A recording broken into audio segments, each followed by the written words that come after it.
Fala galera do primeiro ano Força Máxima, sou aqui eu, professor Herbert, mais uma vez falando com vocês sobre protozoários, beleza? Vamos começar agora a falar sobre as doenças causadas por protozoários, a primeira parte delas, que está no capítulo 11 da apostila, tá? E a gente vai começar falando sobre a doença de Chagas. Quando a gente fala sobre concursos de vestibular, Enem, a gente vê cair muito doença de Chagas, porque ela é, vamos dizer assim, um orgulho nacional, tá? Não que logicamente a gente se orgulhe de ter uma doença grave, né, dentro do panteão de doenças que a gente tem aqui, mas é porque há um histórico todo por trás dessa doença, né? Primeiro que ela é característica do Brasil, só existe aqui, né, e em alguns países que fazem fronteira com o nosso Brasil, e toda a caracterização dessa doença foi descoberta por um sanitarista, um médico brasileiro, que era o Dr. Carlos Chagas, né, por isso o nome doença de Chagas.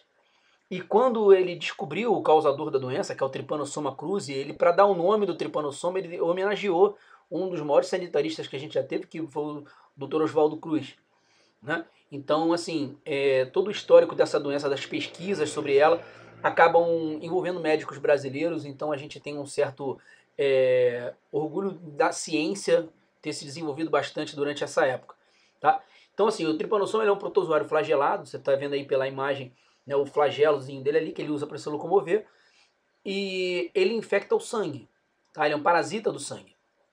E ele, de início, a infecção que ele causa vai ser no fígado e no baço, beleza? Ele vai se alojar ali e ele começa a provocar o aumento do tamanho desses órgãos por conta de edemas, pequenas feridas que vai tendo no órgão, tá? Nesses dois órgãos, no caso. E esses sintomas, eles acabam sumindo depois de pouco tempo.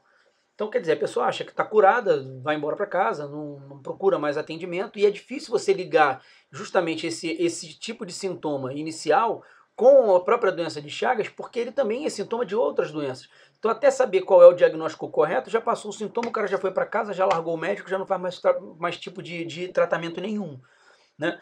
E aí o que vai acontecer?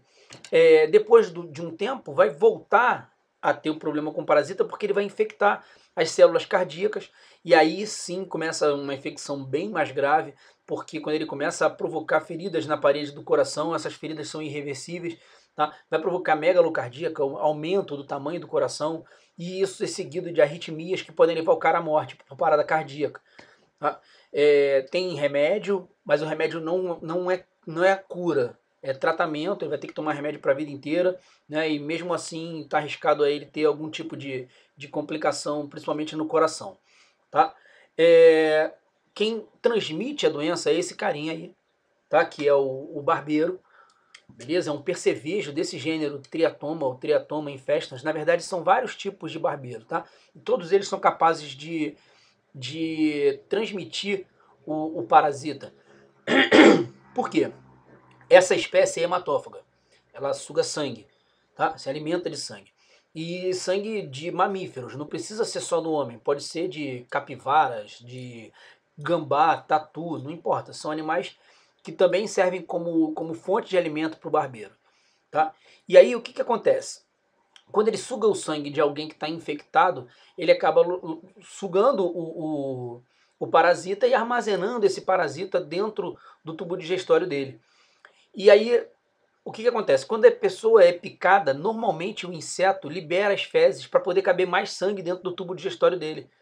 Então, quando uma outra pessoa sadia é picada pelo barbeiro, né, ele vai defecar na pele dele, sacou? Liberando o parasita, e quando ocorre a reação, que a pessoa vai coçar, tá? Ele acaba empurrando o parasita para dentro da circulação. Ele é chamado de barbeiro porque ele é um animal de hábitos noturnos, e aí normalmente ele pica a pessoa na região da face, né? Porque normalmente onde a pessoa está descoberta e ele sente cheiro de gás carbônico, né? Então essa coceira que dá no rosto, assim, o nome de barbeiro, porque o barbeiro quando faz a barba também deixa a gente coçando, beleza? Bom, quais são as causas dessa doença, assim? Normalmente é a aproximação do barbeiro da nossa população, né? Ele é um animal selvagem, então ele tem um habitat natural dele, né? Florestal, matas ciliares, né? Árvores do cerrado e tal. E quando esse habitat é degradado, né, principalmente por ocupação humana, aumenta a forma a quantidade de encontro, né, do percevejo com a gente.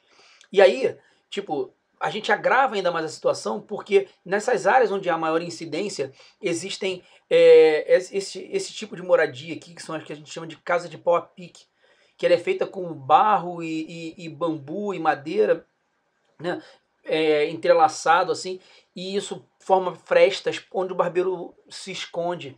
Né? Ele é um animal de hábitos noturnos, então durante o dia ele fica escondido aí no meio das frestas da casa de pau a pique e à noite ele acaba entrando em contato com a população lá dentro. Né? Então a construção de casas de alvenaria é fundamental para diminuir o encontro do homem com o percevejo. Beleza? Inclusive, por conta dele liberar os parasitas, né, nas próprias fezes, os órgãos de saúde eles pedem à população gentilmente que não mate o bicho, né? Capture, bote dentro de potinho furado e leve para longe. Não porque é maldade matar, mas é porque se ele matar, ele está arriscado a espalhar os protozoários por ali e acabar se contaminando, porque o protozoário também sobrevive, por exemplo, contaminando o alimento.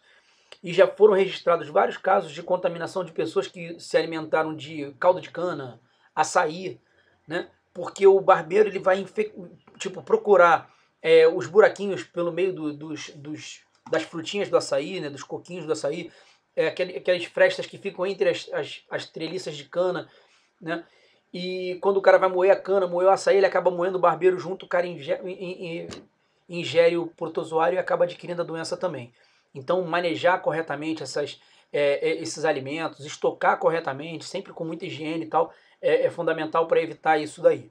Beleza? E nas casas é legal também que a galera coloque telas, inseticidas, né? Inseticida para poder usar no bicho, já que não é bom esmagar o animal. Beleza? Repelente. Tá? E aí acaba combinando, né, formas de profilaxia contra outras doenças que podem ser características da região também. Beleza? Aí transmitidas, por exemplo, por picadas de mosquito, como por exemplo a leishmaniose. Tranquilo? A leishmaniose ela é causada por um protozoário chamado leishmania, que a gente tem aqui no Brasil duas versões dele, né, duas espécies dele, que são a leishmania brasiliensis, que causa um tipo de leishmaniose chamada leishmaniose tegumentar americana. Beleza? Ou úlcera de Bauru. Tá?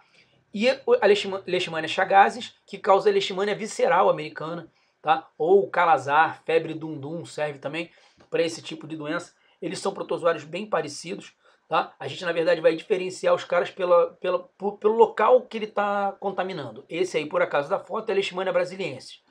Beleza? Então, a Leishmania brasiliensis, ela parasita o tecido conjuntivo, logo abaixo da pele.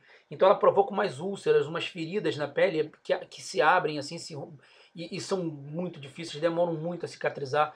Tá? Ficam inflamadas, expõem, tipo, a região das mucosas também pode atingir, principalmente na boca, no nariz, e aí, tipo, são ulcerações bem graves, bem feias. Tá? Eu evitei colocar as imagens aqui, que é para não ficar impressionando vocês, mas caso você fique curioso, é só pesquisar na internet que você vai ver as fotos, que são bem impressionantes. Tá? E no caso da Leishmania chagas, ela parasita as células responsáveis pela fagocitose de invasores lá dentro dos órgãos linfóides, principalmente no baço, no fígado, medula óssea e linfonodos. Beleza? E isso vai causar febre, causa dor local e pode levar a pessoa à morte também. Tranquilo? E aí, a transmissão da leishmaniose é pela picada do mosquito palha, beleza? Ou birigui em determinadas localidades aqui do Brasil, tá? Que é esse mosquito desse gênero Phlebotomus. Ele é muito pequenininho, por isso que é chamado de mosquito palha. A gente quase não enxerga ele normalmente, que ele é muito pequeno mesmo, tá? E, enfim, qualquer medida que sirva para combater o mosquito vai servir como medida profilática, sacou? E assim, animais domésticos podem ser reservatórios da leishmania. Então, às vezes, um cão, por exemplo, ele pode pegar a leishmaniose por causa da picada de um mosquito. Né? Ele foi no meio do mato brincar, né? E aí foi picado por um mosquito e pegou a leishmania. E aí um mosquito caseiro pica esse animal e acaba transferindo o parasita para os indivíduos da casa. beleza? E é por isso que nesses locais a preservação ambiental é bem importante para manter os mosquitos no habitat natural, assim como acontecia no caso da doença de Chagas, né? Manter o barbeiro no habitat natural, que aí eles ficam trocando os parasitas entre eles e nos animais selvagens esses parasitas acabam não causando tantos problemas, né? Para a gente é que é mais complicado. Então os animais selvagens eles são um reservatório natural do parasita, beleza? E são a oferta de sangue para esses animais que são os vetores deles. Tá? O barbeiro vai preferir ficar no habitat natural, onde ele vai ter o macaco ou uma capivara, como eu falei, sabe, como fonte de sangue para ele. Beleza? Bom, aí o terceiro caso é a giardíase.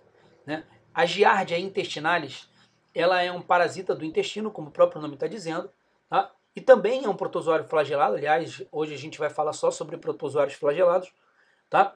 E ele infecta o tubo digestório.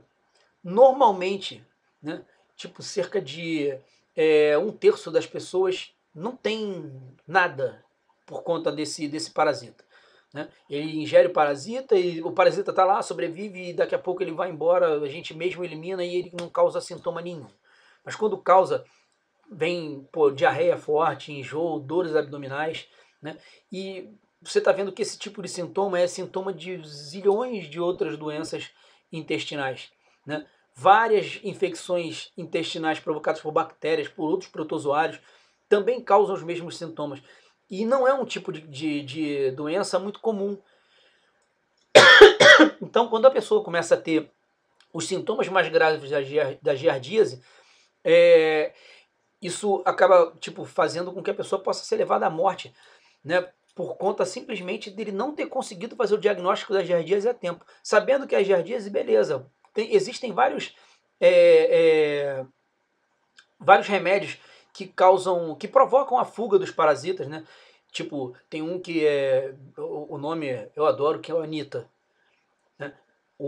Ele provoca a morte desses parasitas, e na verdade não só deles, mas de vários outros parasitas intestinais, e o cara acaba se livrando rapidinho, ele, menos de 3, 4 dias ele já tá bom, normal, né? Mas quando começa a ter esses sintomas de diarreia e enjoo, né, com vômito e dores abdominais constantes, o cara começa a não comer direito, e aí ele vai tendo uma perda de peso acompanhada de desidratação, é bem sacrificante para a pessoa que está tendo. Beleza?